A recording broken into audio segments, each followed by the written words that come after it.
Let's imagine for a moment that the Bible is exactly what it claims to be, the Word of God. Now, if you're a Christian or someone who watches prophecy, you've probably heard of Revelation 13:17, where it says, "Nobody can buy or sell except a person having the mark, the name of the wild beast, or the number of its name." It's easy to picture this as something far off, maybe even sci-fi. But what if I told you we're already seeing the groundwork being laid today? Claire Daly, a former Irish MEP, just gave a speech that should make anyone who cares about freedom sit up and pay attention. She's not talking about the distant future. She's describing what's happening right now in the European Union. The EU has rolled out several new sanctions packages since late 2023. They say these are to combat disinformation. But Daly argues it's not about protecting democracy, it's about silencing dissent, making sure everyone toes the official line, especially when it comes to the Ukraine war or sanctions on Russia.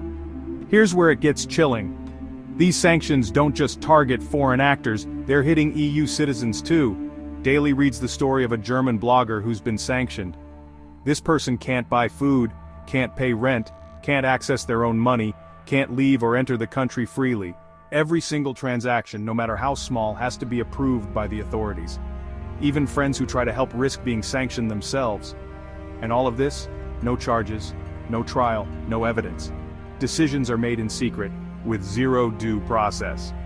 If you speak out against the narrative, suddenly you're labeled as spreading propaganda or working for a foreign power, and you're cut off, financially and socially. Now think back to Revelation 13:17. Only those with the mark can buy or sell. In Daly's example, only those who submit to the official story have access to everyday life. Is this the mark of the beast? Not exactly. The EU's system is regional, not global, and there's no literal mark yet, but the principle is there. Economic participation becomes conditional on allegiance to the authorities. Dissent means exclusion. I'm not saying we're in the end times, but I can't ignore the parallels. What we see here is a real-world example of how legal and financial tools can be weaponized to control speech and behavior, just as Revelation warned, centuries ago. Maybe these policies are just the start. Maybe they're a model for something bigger down the road. Bottom line, Claire Daly's speech is a wake-up call. If we take the Bible seriously, we should be paying close attention. Because the kind of control described in Revelation 13:17 doesn't arrive overnight. It starts with laws, with rules, with systems that make freedom of expression a thing of the past, and economic exclusion the new normal.